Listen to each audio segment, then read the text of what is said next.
Capítulo 84 – Gênio e Neurose. Para concluir a exposição da teoria do super-homem, observaremos o modo no qual ele, assumindo a forma do gênio, manifesta-se como revolução biológica. Procuraremos, assim, não somente compreender as afinidades que, por conclusões erradas, foram ressaltadas entre seu tipo e a degradação neurótica, mas também definir o fenômeno da degradação biológica no processo genético do psiquismo. Enquanto a mediocridade, com sua inércia, permanece estacionária na sua própria fase, em perfeito equilíbrio, todos os assaltos das forças biológicas levantam-se contra quem tenta novos caminhos. A vida põe asperamente à prova as antecipações e as criações, usando o misoneísmo como tensão de nivelamento para garantir a estabilidade. Quando o gênio passa pela Terra como um turbilhão, a massa agarra-se a ele para mantê-lo embaixo. No tipo comum, os instintos são proporcionais às condições do ambiente, havendo uma correspondência já estabelecida antes do nascimento entre o indivíduo e a coletividade, a qual o espera com as condições já prontas para que ele possa fazer seu trabalho e se realizar. Nesse caso, a compreensão é automática e perfeita. O gênio, porém, em sua monstruosa hipertrofia de psiquismo, está situado numa posição biológica supernormal, encontrando-se defasado em tudo e por tudo, razão pela qual é impossível o estabelecimento de uma correspondência entre seu instinto, que normaliza o supernormal, e o ambiente, que exprime outra fase e oferece outros choques. Tal diferença de nível produz uma imensa desproporção, não permitindo nem ao menos um esboço de compreensão. O desequilíbrio entre sua alma e o mundo é insanável, tornando impossível a conciliação entre a sua natureza e a vida. Assim passa o gênio, solitário e dolorido, mas consciente do próprio destino. Incompreendido e gigantesco, nauseado com os ídolos da multidão, aturdido pelo estrépito da vida, ele é desatento e inepto, porque sua alma está completamente embevecida por um canto sem fim, que, saindo de seu íntimo, voa ao encontro do infinito. Estranho sonhador, preso ao sagrado tormento de criar, absorvido nos ósseos fecundos em que amadurece o invisível trabalho interior, ele sofre com uma paixão correspondida não pelo homem, mas pelo universo. A imensidão do infinito está próxima e não lhe permite ver a Terra, que atrai todos os olhares e todas as paixões. Vivendo de lutas titânicas, arrastado pela ânsia da evolução, como que sugado por um turbilhão, ele pede à vida a realização do ideal, sem nenhuma possibilidade de concessão à mediocridade. Conhece o temor de quem se debruça sobre o abismo dos grandes mistérios, a vertigem das grandes altitudes, a amargura da solidão da alma diante da inconsciência humana. Conhece a luta atroz contra a animalidade que persiste em ressurgir. Conhece os imensos esforços e perigos que aguardam quem está determinado a alçar voo. Os cegos dizem que é um louco, porém, ele, embora sentindo-se esmagado pelo inútil peso do número, compreende a baixeza de quem não o compreende. Até mesmo a ciência, filha da mentalidade utilitária imposta pela mediocridade, ciência incompetente, mas ávida por julgar, sentencia o quadro como neurose. Porém, o gênio não pode descer, sente seu eu gritar e não pode calar. Ele não é, como os outros, apenas um corpo, é, acima de tudo, uma alma. O espírito, que dormita em tantos e ainda deve nascer, aparece nele evidente, trovejando e se impondo como um gigante. Quem poderá compreender suas lutas titânicas? A humanidade caminha lentamente debaixo do esforço da própria evolução, enquanto ele, por estar à frente, carrega toda a responsabilidade, arrastando o peso de todos. A massa exclama: é anormal. A ciência declara: é neurose. Mas conhecerá a ciência as relações entre dor e ascensão espiritual, entre doença e gênio? Conhecerá ela os profundos equilíbrios em que se esconde a função biológica do patológico? Conhecerá por quais leis de compensação física e moral funcionam as íntimas harmonias da vida? Mas, se a ciência ignora todos os fenômenos sutis da alma, chegando até mesmo a negá-la totalmente, o que pode ela, nessa sua condição fragmentária, incapaz de sínteses, entender sobre a complexidade de leis superiores, de cuja existência ela sequer suspeita? Como se pode confinar o supranormal, que é antecipação biológica, aos limites do tipo médio? Por que deve o tipo representante do valor mais medíocre ser escolhido como modelo humano? Qual o significado desse nivelamento, dessa redução de tudo ao nível de categorias pré-concebidas, desse apriorismo que emborca a visão do fenômeno, exaltando no gênio apenas o lado pseudopatológico da neurose? Nada há de patológico no cansaço proveniente de um enorme trabalho, no desequilíbrio inevitável provocado pelas antecipações evolutivas, no tormento e no esforço das mais elevadas maturações, na inconciliabilidade inevitável entre o superpsiquismo conquistado e o organismo animal. Esses caminhos de aperfeiçoamento moral prosseguem numa exata continuação da evolução orgânica darwiniana, razão pela qual a ciência, pelo fato de haver compreendido uma, deveria também, por coerência, compreender a outra. É lei de equilíbrio natural que qualquer hipertrofia, bem como qualquer atrofia, seja compensada. Assim como, no campo orgânico, cada indivíduo tem normalmente um ponto de menor resistência e maior vulnerabilidade, que é compensado por um reforço proporcional em outros pontos estratégicos, no campo psíquico também se verifica um desenvolvimento de qualidades que a média nem sequer suspeita. Não se pode julgar um tipo psíquico de exceção com os critérios e unidades de medidas comuns para relegá-lo sumariamente ao anormal e patológico. Insisto nisso porque, de outra forma, resulta invertida a apreciação desse novo tipo de homem, que os tempos modernos têm justamente a função de criar.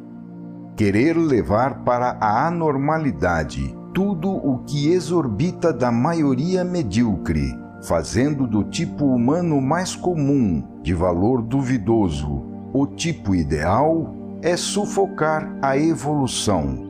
querer esmagar embaixo o que não se compreende, nivelando, confundindo e colocando igualmente fora da lei o subnormal e o supernormal, fenômenos que estão simplesmente nos antípodas um do outro, constitui um verdadeiro crime. Sem mencionar as injustiças históricas, vai se delineando hoje, por vezes, o tipo humano com tendência ao supernormal, que é, como já vimos, o terceiro tipo de homem. Trata-se daquele indivíduo cuja personalidade, por maturidade de instintos, refinamento moral e intelectualidade superior, apresenta a assimilação definitiva dos mais elevados valores espirituais, que constituem o edifício das virtudes mais úteis à convivência social, daquele indivíduo que representa essa realização completa do tipo para o qual tende a humanidade em seu desenvolvimento.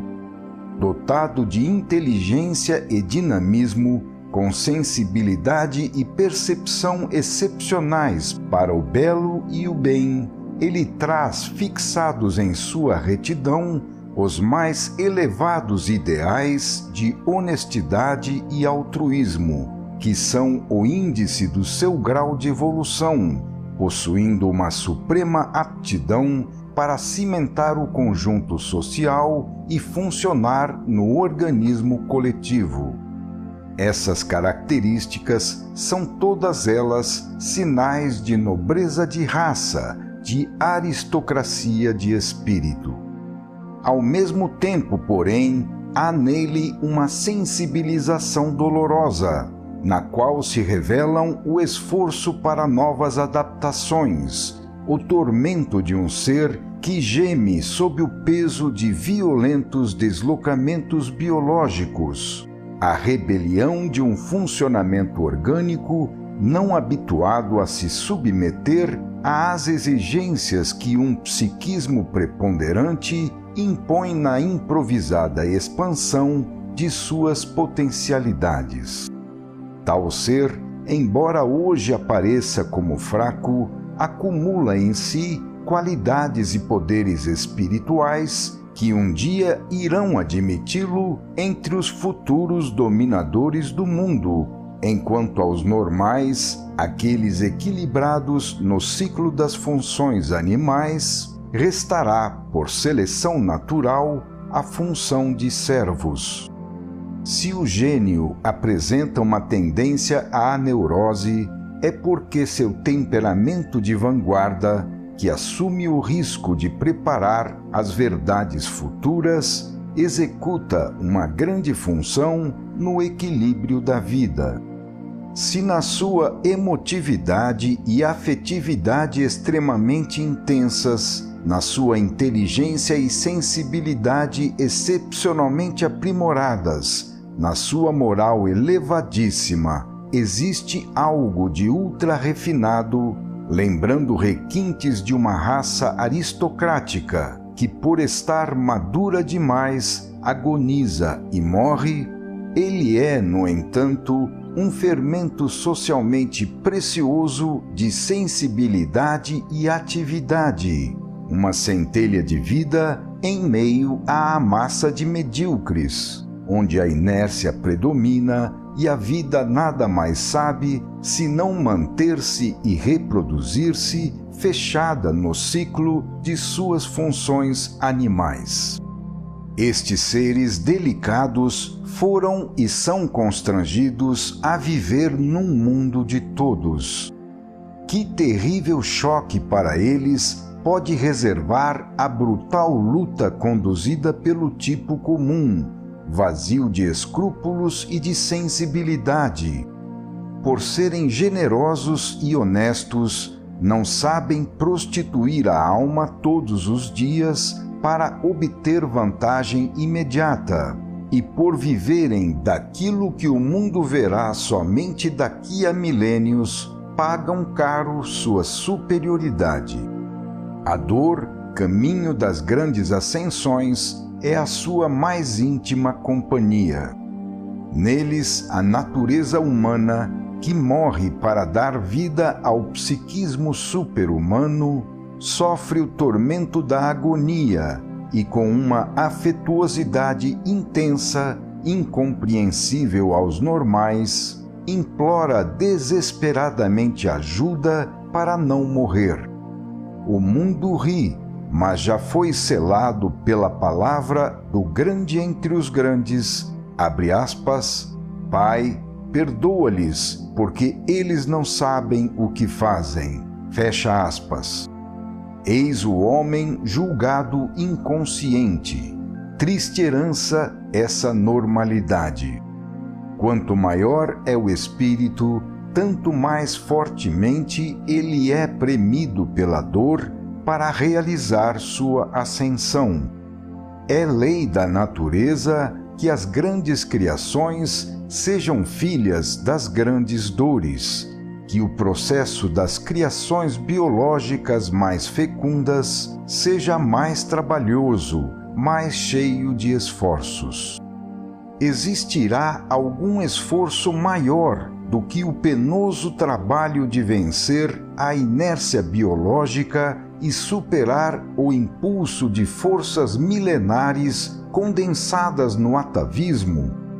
É bem grave para quem vive neste mundo e realiza tais labores ter de acrescentar à luta exterior de todos a tensão dessas grandes batalhas interiores e de conter, no centro de si mesmo, um cérebro que, em vez de aliado e amigo para ajudar na conquista material, tem objetivos diferentes, pois não acompanha a vida, pelo contrário, a agride, transformando o trabalho exigido nela, complicando os obstáculos, aumentando o sofrimento e acrescentando às dificuldades do mundo exterior o enorme peso do drama interior, o qual, por si só, já seria suficiente para esmagar o homem. Que tremendo problema se tornará uma vida assim traçada, suspensa entre a luta exterior e a interior, ambas sem tréguas. O deslocamento das aspirações humanas e o emborcamento dos valores comuns isolam e vergastam. A realidade sensória insulta o sacrifício. O presente não quer morrer pelo amanhã. O corpo não quer morrer pelo espírito.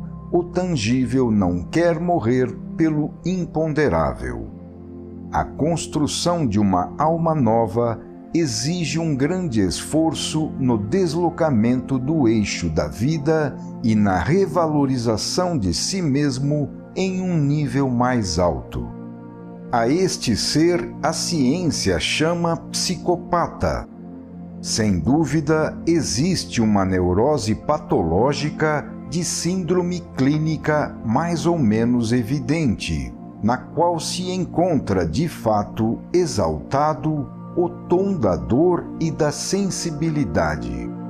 Mas com muita frequência, a ciência quis classificar nesse quadro uma grande quantidade de fenômenos que pertencem ao supernormal, incluindo também algumas maravilhosas compensações da natureza, que sublimam o espírito e dão origem a um crescimento gigantesco de manifestações intelectuais no coração de uma psique tormentosa.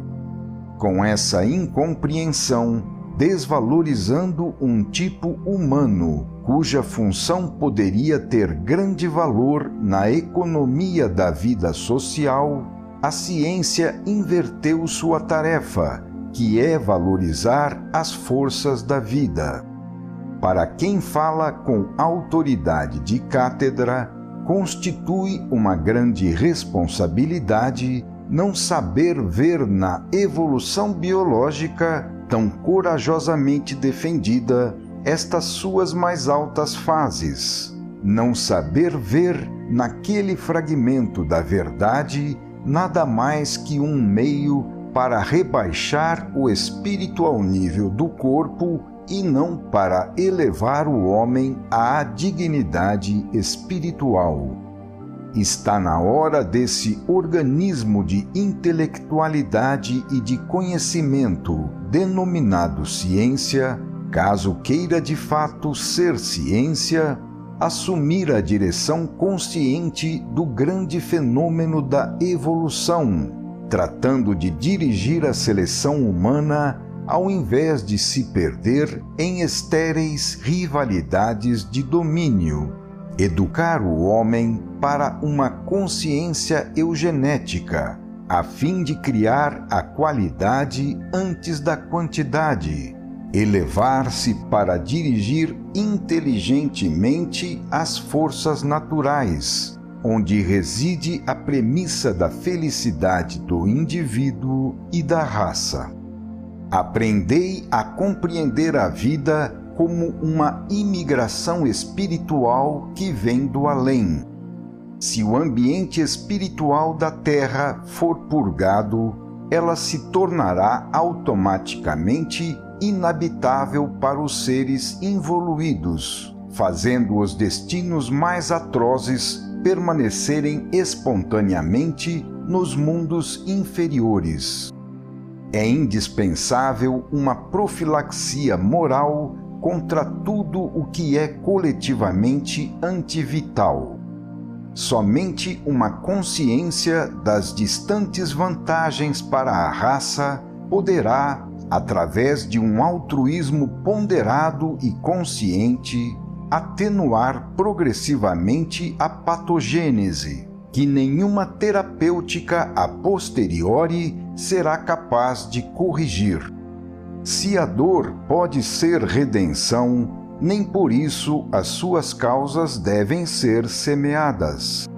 Que a ciência conquiste o conceito científico de virtude, embelezando-se com ele e, ao mesmo tempo, traçando dele uma figura racional.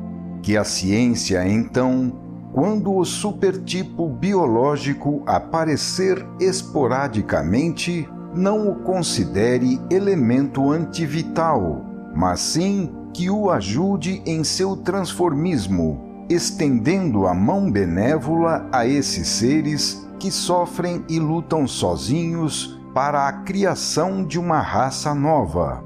Que a ciência, assim, valorize esses preciosos recursos, que podem ser da maior importância para a progressiva domesticação da besta humana, quando não mais bastarem as religiões e as leis para lhe arrancar a ferocidade.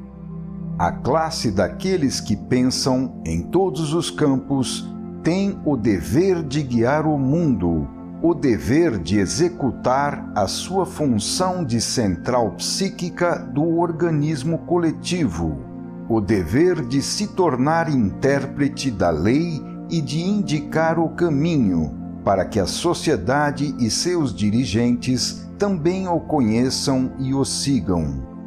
Se não secundardes a explosão das paixões que trazem o bem, a fé e a coragem, se não compreenderdes os elementos que guiam o homem no áspero caminho de suas ascensões, se não aceitardes tudo o que cimenta a convivência social, o que mais podereis fazer em nome da civilização e do progresso para não deixardes os ideais permanecerem meros sonhos? Final do capítulo 84.